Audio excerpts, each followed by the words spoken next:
열왕기상 21장 1절에서 10절 말씀까지 교독합니다. 그 후에 이 일이 있으니라. 이스라엘 사람 나봇에게 이스라엘의 포도원이 있어 사마리아의 왕 아합의 왕궁에서 가깝더니 아합이 나봇에게 말하기를 내 포도원이 내 왕궁에 가까이 있으니 내게서 최선을 상대하라. 내가 그 대신에 그보다 아름다운 포도원을 내게 줄 것이고 만일 내가 그에게 되면 그 값을 무료로 내게 주리라. 나봇이 아합에게 말하되 내 조상의 유산을 왕에게 주기를 여호와께서 금하실지로다 하니 이스라엘 사람 나봇이 아합에게 말하기를 내 조상의 유산을 왕에게 줄 수 없다 하고 아합이 근심하고 답답하여 왕궁으로서 유산에 넣어 그를 부리고 식사를 하니 그의 아내 이세벨이 그에게 나와 이르되 왕의 마음에 무엇을 근심하여 식사를 아니하나이까. 왕이 이르되 내가 이스라엘 사람 나봇에게 말하기를 내 포도원을 내게 주되 포도로 바꾸마. 만일 내가 원하면 내가 그 대신에 포도원을 내게 주리라 하되 그가 답하기를 내가 내 포도원을 내게 주지 아니하리라. 그의 아내 이세벨이 그에게 이르되 왕이 지금 이스라엘 나라를 다스리시나이까. 일어나 식사를 하시고 마음을 즐겁게 하소서. 내가 이스라엘 사람 나봇의 포도원을 왕께 드리리이다 하고 아합의 이름으로 편지를 쓰고 그 이름 쓰고 하여 그의 사업에서 나봇과 함께 사는 자들과 그들에게 보이니 그 편지 사연에 이르기를 음식을 선포하고 나봇을 백성 가운데 높이 앉힌 후에 내가 그 사람을 그의 앞에 맞아주고 그에게 대하여 내가 하나님과 왕을 저주하였다 하게 하고 곧 그를 끌고 나가서 돌로 쳐 죽이라 하였더라. 아멘. 요즘에 저도 이제 멕시코 말은 잘 안 되지만 열심히 멕시코 뉴스를 봅니다. 그래서 멕시코에 어떻게 돌아가는지 이제 그림만 보고 느끼는 거죠. 그 내용들을 보게 되면 사고들이 굉장히 많이 있는 것을 봅니다. 대모도 많이 나고 교통사고도 많고 그런데 교통사고로 인해서 길 건너다가 죽는 사람도 보게 되어지고 또 강도 만나서 죽임을 당하는 사람도 보도가 되어지고 또 나라와 나라의 싸움에서도 이제 죽는 사람들도 생기고 또 종교적 분쟁으로 죽는 사람도 생기고 여러 가지 죽음들이 있는 것을 보게 됩니다. 특별히 충격적이었던 것은 지난 주간에 한국의 서해바다에서 해양수산부 8급 공무원이죠. 공무원이 그 사람에게 총격을 당하고 시신에 기름을 붓고 불태워지는 그런 충격적인 소식을 들으면서 어떻게 이런 일이 벌어질 수 있을까 하는 그런 충격을 받게 되어졌습니다. 우리는 여러 가지 죽음을 보는 가운데 특별히 신앙 안에서도 신앙을 지키기 때문에 억울하게 죽는 사람들의 죽음도 보게 됩니다. 우리가 창세기를 보게 되어지면 아벨이 부모님이 가르쳐준 신앙대로 바르게 살다가 그의 형 가인에게 죽임을 당하지 않습니까? 이런 일들을 보면서 억울한 죽음들이 많이 있구나 하는 생각을 하게 됩니다. 오늘 본문에도 보면 신앙을 지키다가 억울하게 죽은 사람이 소개되고 있습니다. 그 사람의 이름은 나봇이라고 하는 사람입니다. 그래서 이 나봇의 억울한 죽음을 바라보면서 하나님은 이 아침에 우리 성도들이 주시는 귀한 메시지를 듣고자 하는 것입니다. 먼저 살펴볼 것은 나봇이 억울하게 죽게 된 동기는 무엇이었나 하는 것. 두 번째로는 나봇이 죽게 되어지는 과정이 자세하게 설명이 되어져 있습니다. 그리고 이 나봇의 죽음을 바라보고 계셨던 악한 일을 보고 계신 하나님에 대해서 우리가 세 가지 나눠서 살펴보고자 합니다. 먼저 나봇이 억울하게 죽게 된 동기가 무엇이었나 하는 것을 생각해 보도록 하겠습니다. 나봇이라고 하는 사람은 이스라엘 평야에 포도를 가지고 살던 사람이었습니다. 이스라엘 평야라는 것은 북쪽 이스라엘 왕국에 그것도 맨 위쪽에 갈멜산이 있지 않습니까? 엘리야의 그 큰 영적 전쟁이 있었던 갈멜산 거기서부터 시작을 해가지고 팔레스틴 땅을 가로지르는 그러한 큰 평야가 이스라엘 평야입니다. 바로 그 이스라엘 평야에 이제 포도원을 갖고 있었던 사람입니다. 그런데 사마리아의 왕 아합은 종종 이 이스라엘 평야에 와서 쉬기도 하고 휴식을 취하게 됐죠. 이스라엘 평야에 자기 별궁이 있었는데 그 별궁 근처에 포도원이 굉장히 좋은 포도원이 눈에 띄었던 것입니다. 그리고 이 사마리아의 왕 아합은 그 궁 근처에 있었던 포도원을 갖고 싶어 했습니다. 야, 저거 너무 좋다. 저거 가졌으면 참 좋겠다. 그런 마음을 갖게 되어줬던 것이죠. 그래서 수소문을 쌓아보니까 그 포도원 주인이 나봇이라는 사실을 알게 되었습니다. 나봇을 부릅니다. 그리고 제안을 합니다. 여보게, 참 당신 참 아름답고 좋은 포도원을 가지고 있구만. 그런데 그 포도원을 나에게 주지 않겠나? 내가 거기 채소밭을 꾸미고 그곳에서 참 농사를 지으면서 또 이렇게 즐기고 싶네 얘기를 했습니다. 그러면서 하는 말이 당신에게는 이것보다 더 아름다운 포도원을 주도록 하겠네. 혹시 당신이 돈을 원한다면 돈으로 계산해서 당신에게 주겠소 라고 이야기를 했습니다. 어떻게 들어보면 굉장히 상식적이네 라는 생각이 들지 않습니까? 그 포도를 자기에게 주면 그것보다 더 아름다운 포도를 주겠다라고 대토를 해주겠다는 것이죠. 또 포도원이 아니고 돈을 원한다면 그것에 맞는 값을 치루어서 주겠다. 그러니까 뭐 이렇게 뺏겠다 그런 뜻은 아니지 않습니까? 그러니까 이것을 보게 되면 이 아합 왕이 굉장히 상식적이고 뭐가 잘못됐다는 것이지 라는 생각을 하게 됩니다. 그런데 나봇이 대답하는 내용을 보면 이거 문제가 좀 있구나 생각을 하게 됩니다. 나봇은 이렇게 대답을 합니다. 3절에 예, 잘 이해는 하겠는데요. 근데 문제가 있습니다. 문제가 뭐냐? 바로 이 포도원은 우리 조상 대대로 내려왔던 내 조상의 유업이기 때문에 내 조상의 유업, 이 기업을 왕에게 드릴 수가 없습니다. 왜냐하면 그것은 여호와께서 금하신 일이기 때문에 그렇습니다. 라고 이야기했습니다. 바로 이것은 아합도 금세 알 수 있는 내용이었습니다. 이 이스라엘 사람들은 바로 모세의 법에 의해서 그 율법을 지켜오는 그런 전통을 가지고 있는 사람들이기 때문에 그 모세의 법에서 이야기하는 내용들이 무엇인지 알고 있는 것이죠. 그러니까 우리 민수기 36장 7절에 보게 되면 스오보아시라고 하는 사람이 아들을 낳지 못하고 딸만 있었습니다. 그런데 그 딸들에게는 기업이 물려지지 않았거든요. 그 당시까지. 아들에게만 기업이 물려져서 그 자손들이 기업을 갖도록 이렇게 했는데 이슬로버스 딸들도 아니 우리는 아들이 없어서 아버지가 물려받았던 이 기업을 우리 딸들에게도 물려주시면 좋겠습니다 라고 이야기할 때 모세가 일리가 있네. 그래서 하나님 앞에서 기도했습니다. 하나님, 이런 경우는 어떻게 하면 되겠습니까? 아들이 없어서 기업이 물려지는 게 끊어지게 생겼습니다. 이것이 다른 지파로 갈 수도 있고 다른 가문으로 넘어갈 수 있는데 어떻게 좋겠습니까? 기도했더니 하나님께서 딸들에게도 그 기업이 물려지게 하라. 그래서 딸들에게도 기업이 물려지게 했습니다. 단 조건이 있었습니다. 그 딸들은 다른 기업으로 넘어가지 않도록 같은 집안 내에 같은 가문에 가까운 친족에게 시집을 가도록 해서 그 기업이 계속 물려지도록 해라는 조건을 달았습니다. 그러면서 그때 이야기했던 것이 이스라엘 자손이 다 각기 조상의 지파의 기업을 꼭 지켜야 된다라고 모세가 못을 박아둔 것이죠. 그 민수기 37장을 보게 되면 이 이스라엘 백성들은 하나님께서 가나안 땅에서 나누어진 지파별 또 가문별 그 주어진 기업 유산들을 꼭 지켜야 돼라고 이야기를 하셨던 것입니다. 그러니까 이 내용을 가지고 아합 왕에게 나봇이 설명한 것이죠. 신앙을 지키는 것입니다. 이것이 신앙이고 이것이 하나님의 뜻입니다 라고 이야기를 했던 것입니다.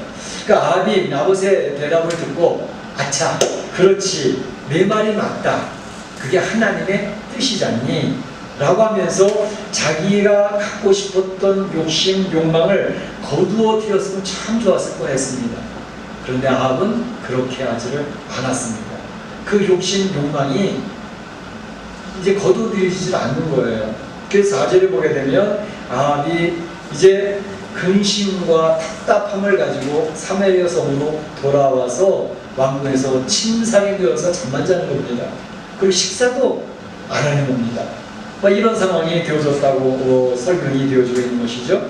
그러니까 이 아합의 모습에서 느껴지는 것은 나봇의 포도를 갖고 싶은 욕망이 지금 아합을 짓누르고 있는 그런 상황이었다라는 것을 이야기하는 것입니다. 분명히 하나님께서는 이 말씀, 하나님의 말씀으로 그것은 아니야. 하나님의 법은 기업을, 그 조상의 기업을 지키도록 해야 되는 거야 라는 것을 설명을 통해서 하나님이 무엇인지 분명히 알았습니다. 그럼에도 불구하고 그는 자신에게 일어나고 있는 그 욕심과 욕망을 포기하지 못했다는 것을 볼 수가 있습니다. 아합이 왜 그렇게 자신의 일어나는 욕심과 욕망을 포기하지 못했을까? 저는 곰곰이 생각을 해봤습니다. 그때 아합 왕의 삶의 모습을 보게 되는 것입니다. 이미 아합 왕은 하나님의 통제에서 벗어나 있는 신령으로 살고 있었기 때문에 그렇습니다. 하나님의 통제가 더 이상 되지 않는 신령이었습니다. 다시 말하면 그가 통제에서 벗어난 이유도 있었습니다. 그것은 뭐냐면 우리가 이미 아합 왕에 대해서 알고 있는 것처럼 아합 왕은 우상 숭배, 바알과 아세라를 섬기는 우상 숭배가 그 삶에 젖어 있는 그런 삶을, 일상화되어진 삶을 살고 있었다고 하는 것을 볼 수가 있습니다. 그의 아내 이세벨이 가지고 왔던 바알과 아세라, 그것을 섬기는 것이 너무 자연스럽게 그의 삶에 배어져 있었던 것을 볼 수가 있습니다. 그러니까 바로 엘리야도 죽이려고 했고 많은 선지자를 처단을 하는 그 우상 숭배를 포기하지 않는 그런 삶이 일상생활에 배어져 있는 거죠. 그러니 하나님의 말씀의 통제가 이루어지겠습니까? 이루어지지 않는 것이죠. 그러니까 사람들이 신앙이 무너지는 것은요, 갑자기 어느 순간 갑자기 무너지는 게 아닙니다.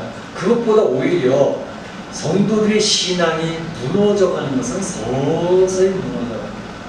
그의 삶의 모습 속에 배어져 있는 하나님 중심이 아닌 자기 중심의 결정과 결단하는 그러한 삶이 익숙해져 버리면 더 중요한 결정을 해야 되는 순간, 하나님을 택할 것이냐, 세상을 택할 것이냐, 나를 택할 것이냐 라는 중요한 결정, 내 목숨이 걸려있는 중요한 순간에 하나님 중심에 훈련되지 않은 그러한 삶의 모습에서는 여지없이 그의 신앙은 무너질 수밖에 없다는 사실을 잘 묘사하고 있는 것입니다.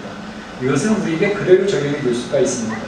그러니까 바로 지금 아합 왕은 욕심과 욕망의 힘이 말씀으로 통제받는 힘보다 더 강력했던 것입니다. 그러니까 말씀의 통제도 왜 생각을 안 했겠어요? 마음의 꺼리낌도 있고 마음의 찔림도 있고 하죠. 그런데 그것보다 더 강한 것이 내 마음에 일어나는 욕망과 욕심의 힘이 더 강력했던 것입니다. 그러니까 하나님 말씀 통제를 빌어버리는 것이죠. 그래서 바로 이러한 것이 욕망과 욕심의 힘이 말씀 통제의 힘보다 강했기 때문에 이것이 나봇의 포도원을 빼앗고 나봇을 죽음으로 나아가게 만든 동기였다고 하는 사실입니다. 이런 내용을 보면서 우리 한번 생각해 보는 거예요. 우리의 신앙의 삶을 살고 있는 성도들의 삶 속에, 나의 삶 속에 나는 내가 나를 평가해 볼 수 있잖아.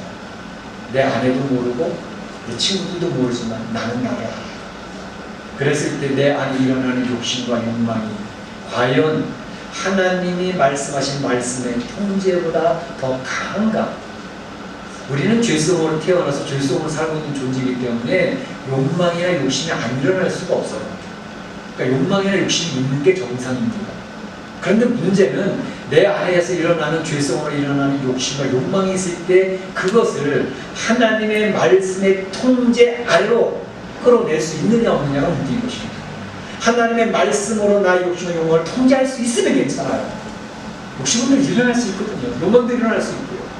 내 말씀으로 통제가 되어지면 건강한 신앙인으로 하나님을 따라가는 훈련으로 자기를 하나님 앞에 세워나갈 수 있는 존재로 변화되어져 가지만 계속해서 말씀의 통제를 밀어놓고 내 욕망과 욕심이 앞서는 그 힘이 더 강력한 그런 삶을 살아간다면 우리의 신앙은 중요한 순간에 여지없이 무너지는 사실을 미리 생각해 볼 필요가 있습니다. 평소에 내 안의 영적인 싸움이 바로 그 싸움입니다. 거기서 의사라는 성도들이 하나님의 말씀의 통제이 더 강력하시기를 주의 이름으로 축원합니다. 축복합니다. 그러면 나봇이 죽게 되어지는 과정에 아주 자세하게 설명이 되어지고 있습니다. 그 내용을 살펴보면 이렇습니다.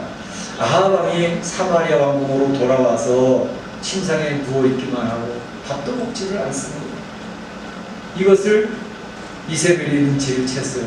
그 아내가 아니 하루 이틀도 아니고 지금 왜 그러세요? 침대 들어가서 일어나지도 않고 잠만 쳐지고 자고 있고 또 밥 세 끼도 먹지도 아니하고 왜 그러십니까? 무슨 일 있어요?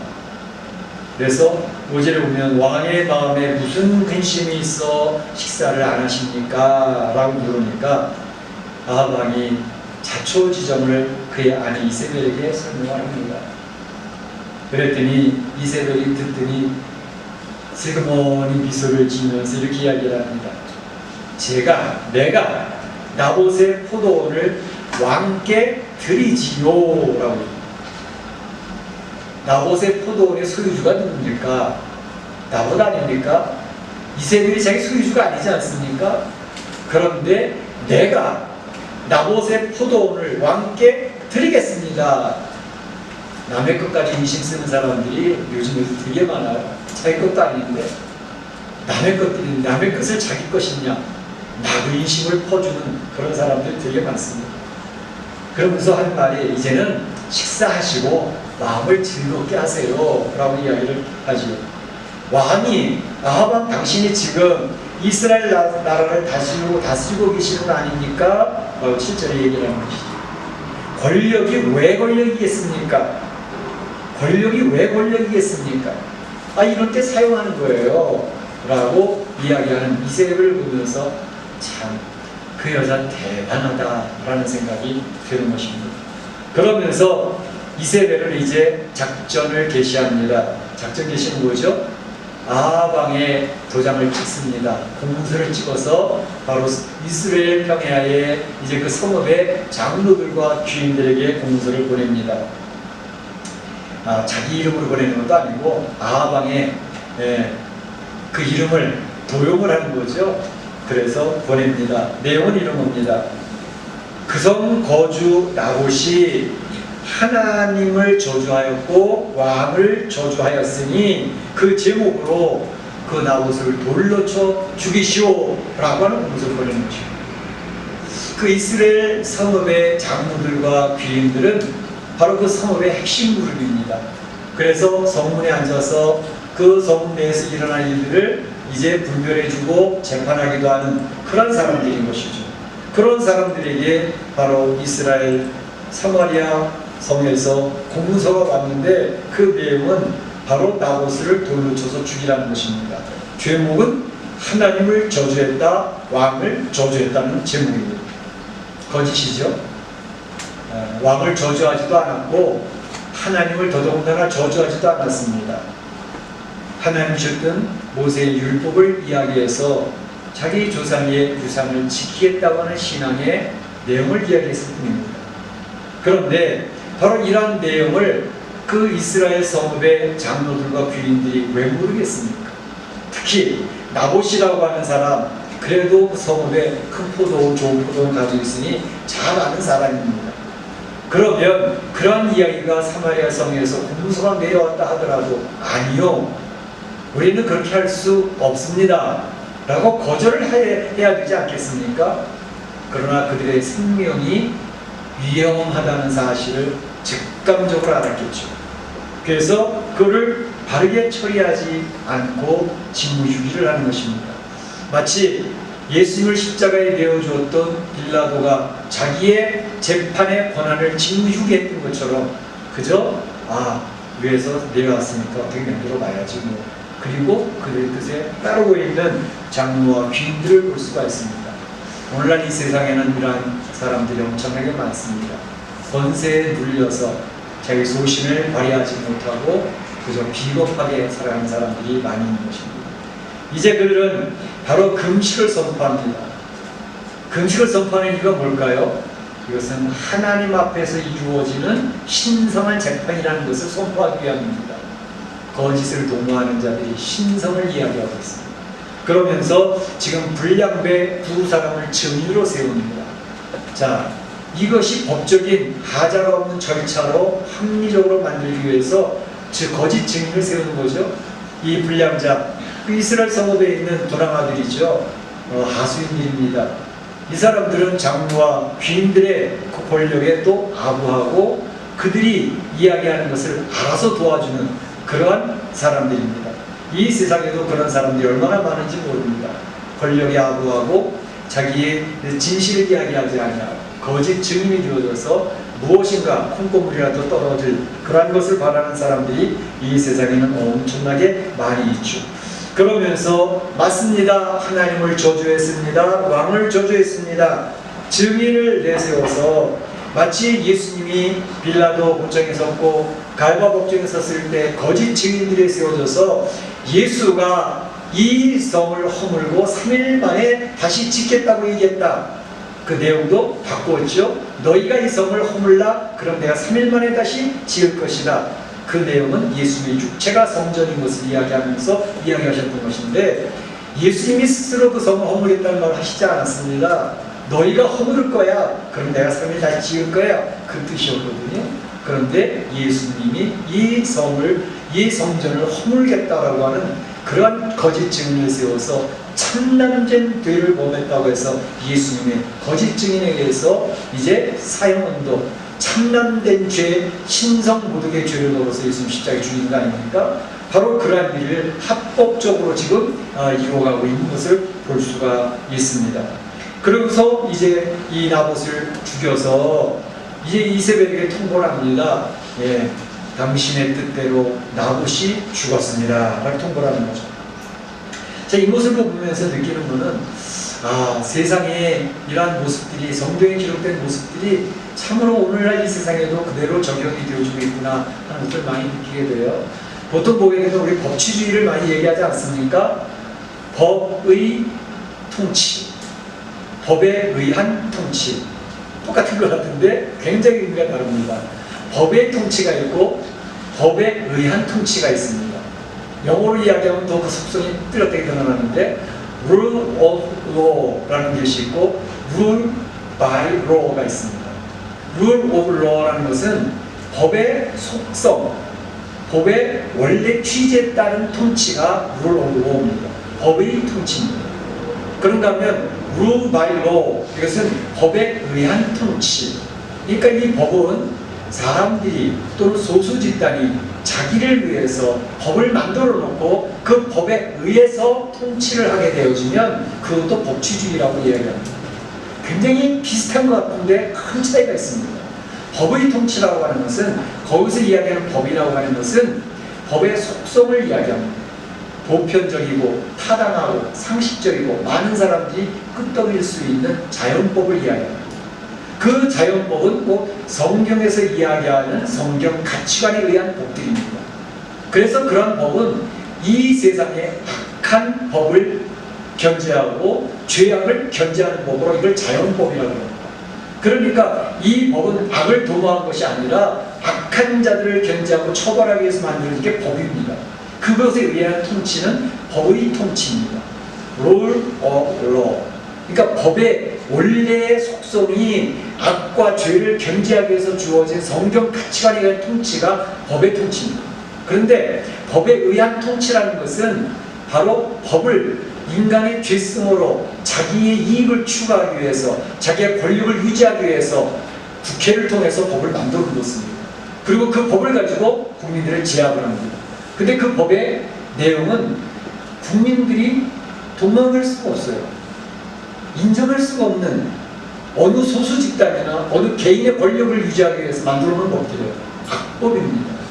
그 악법을 통해서 통치를 했는데 그 법은 우리 법대로 했어.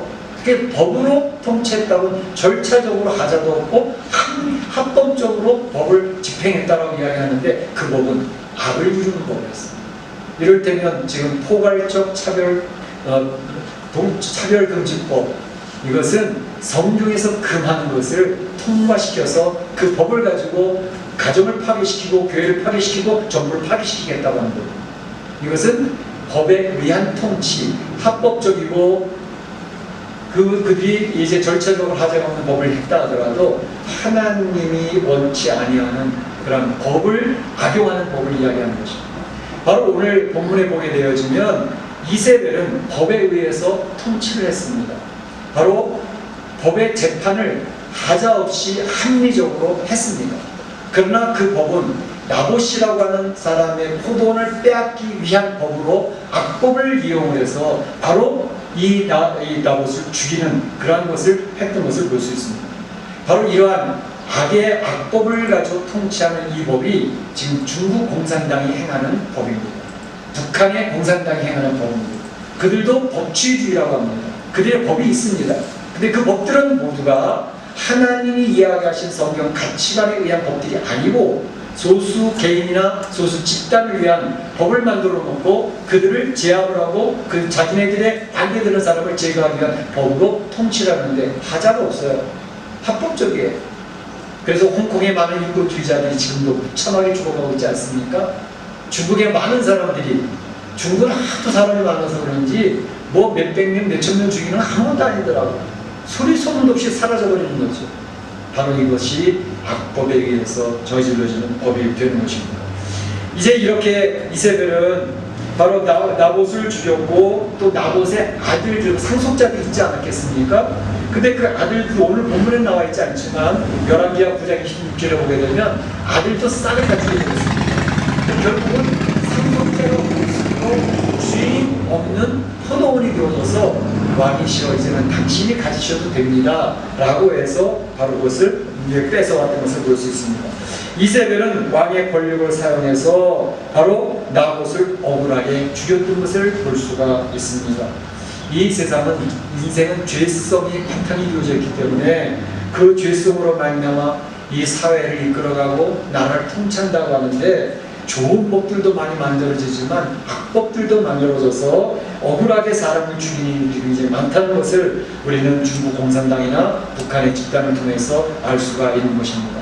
그렇기 때문에 우리 성도들은 이 세상을 살아갈 때 법을 아무리 이야기해도 그 법이 성경의 가치관에서 이야기하는 악을 견제하고 죄를 견제해서 하나님 이 세상을 지키려고 하는 선한 법인지 악한 법인지를 분별할 수 있는 분별력이 필요하다는 것을 알 수가 있습니다.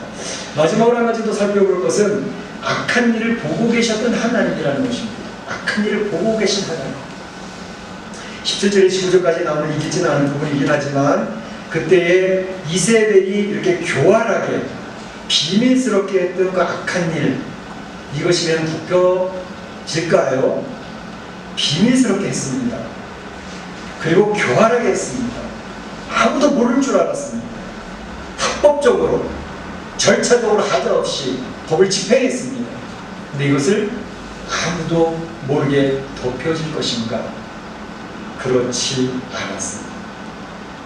인간의 마음, 동기까지 살피시는 하나님이 이세벨의 그 악한 괴계를 교활한 모습을 비밀로 덮어두려고 했던 그런 내용을 다 꿰뚫어보고 계셨던 것입니다.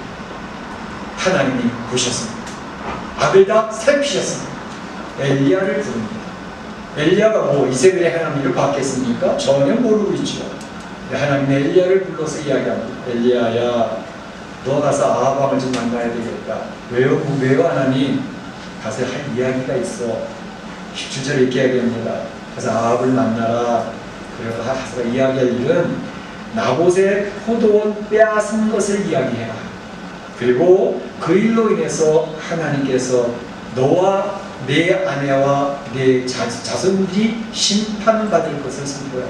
그러니까 와, 인생은 숨길 수 있는 줄로 착각하고 살아가는 사람입니다. 아무도 모르게 비밀스럽게 했으면 아무도 모르겠지. 내 아내도 모르는데, 내 남편도 모르는데, 내 주변에 있는 사람은 아무도 몰라. 그런데 하나님은 알고 계셨다는 사실. 이것이 얼마나 중요한지. 요셉은 그런 신전의식을 가지고 살았던 사람입니다. 하나님이 보시니까 하나님 앞에 숨길 수 있는 것은 아무것도 없다. 하나님의 엘리야를 통해서 선포하시는데 엘리야가 아합을 만나러 왔습니다. 그랬더니 엘리야가 왕을 찾아뵈러 왔습니다. 이야기했더니 아합 왕이 당장 이야기를 합니다. 왜 나를 찾느냐? 라고 이야기를 합니다. 아합 왕은 이미 엘리야나 하나님의 선지자들에 대해서는 거부가 강합니다. 자기를 별로 탐탁지 않게 생각하고 있으니까 왜 나를 보고자 하느냐 이 대적자야 라고 이야기를 하고 퉁명스럽게 나왔습니다. 그렇습니다. 제가 뵙자고 했습니다. 하나님의 말씀을 전합니다. 하나님은 아합 당신을 이와 같이 하시겠다고 합니다.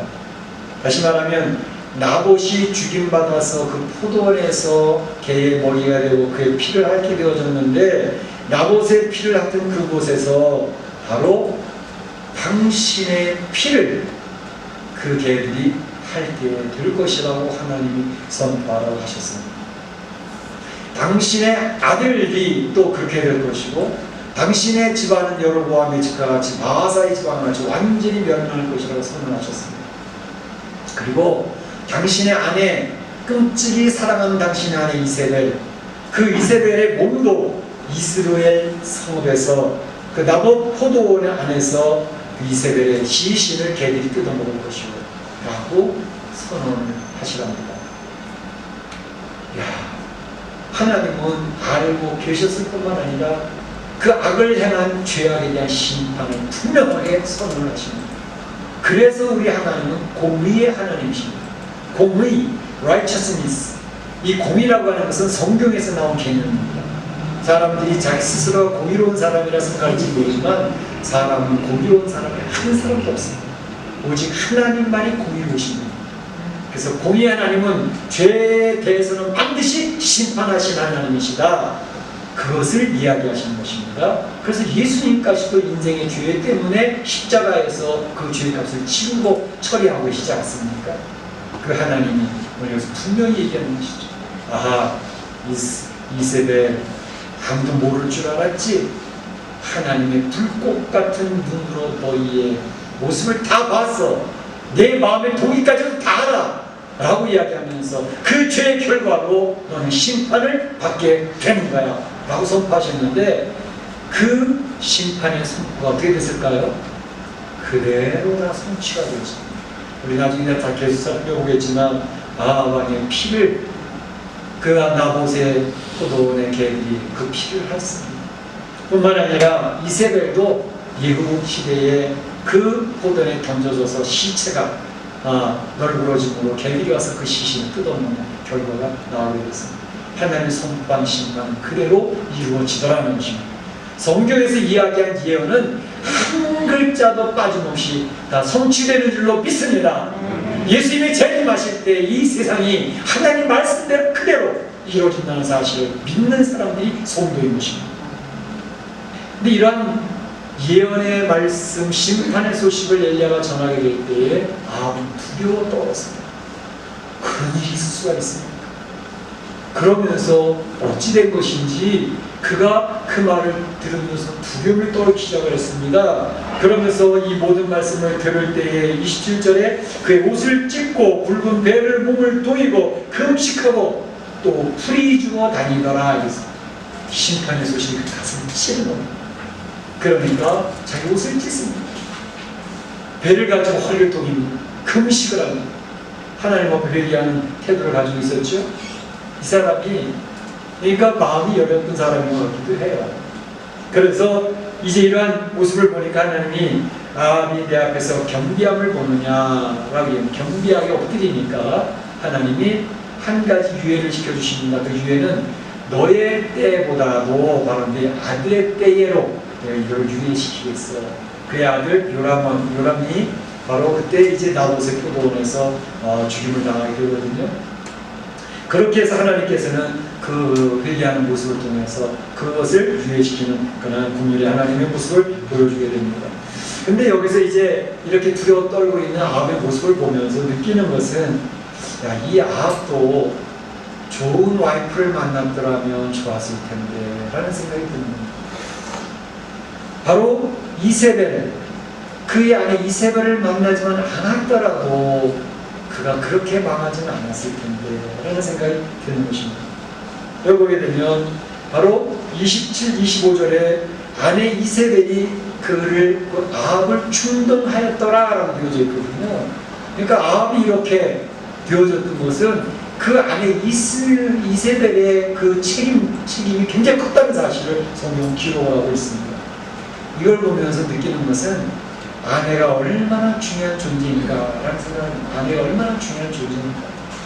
남편들이 종종 부족하고 연약할 수 있어요. 남편들이 유능하고 탁월한 사람이 어디 있겠습니까? 부족하고 연약할 수 있죠. 그래도 아내가 하나님을 의지하고 하나님 앞에 기도하는 지혜로운 아내를 만나면 그 남편은 이 세상에서 행복해질 수 있고 그래도 의미 있는 승리하는 삶을 살아갈 수가 있습니다. 아내의 도리에 의해서. 그런데 남편이 능력이 있고 아무리 탁월하고 대단한 사람이야 할지라도 아내를 잘못 만나면 곧 하나님을 의지하는 여인도 아니에요. 하나님 앞에 엎드려 기도하는 여인도 아니에요. 그리고 오직 세상을 의지하고 자기의 이기심을 이야기하고 하는 그런 미련한, 자본스에 미련한 여인의 모습 많이 나오잖아요. 미련한 여인을 만난다고 하면 아무리 탁월한 능력의 남편, 아무리 능력이 많은 남편이라 할지라도 그의 삶은 불행해질 수밖에 없다는 것입니다. 성경은 그런 얘기들을 많이 들고 있습니다.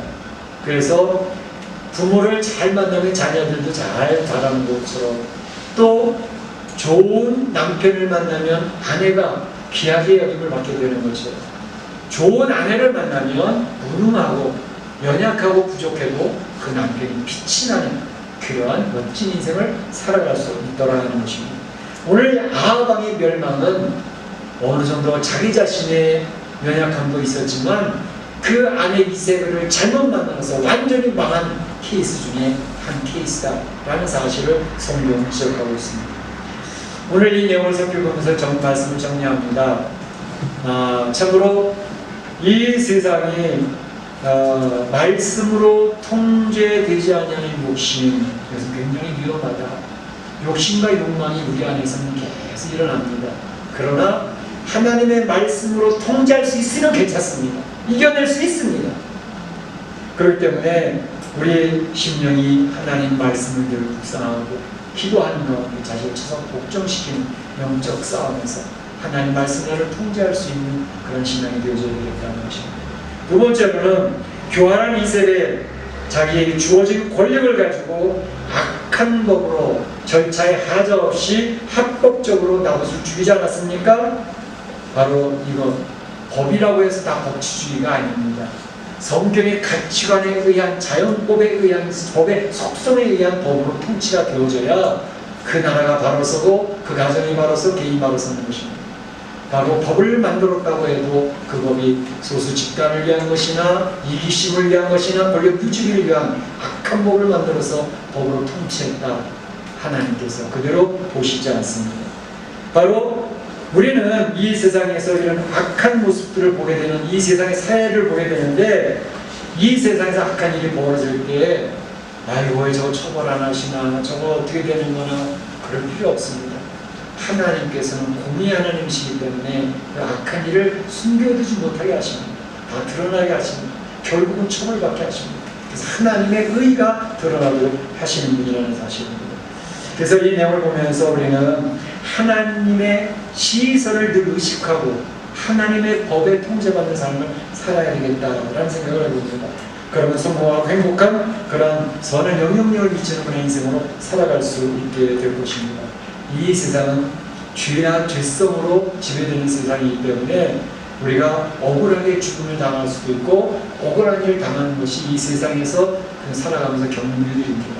바라긴 우리 사랑하는 성도들이 이 살아갈 때 하나님의 은혜로 억울한 일 당하지 않기를 축복합니다. 그리고 하나님 앞에서 하나님의 시선을 의지하고 하나님 뜻으로 승리하는, 그래서 성공하고 주변 사람들에서는 영향력을 미치는 그런 성도 되시기를 주님의 이름으로 축복합니다. 축원합니다. 이 시간에 다 같이 한 것을 기도하겠습니다.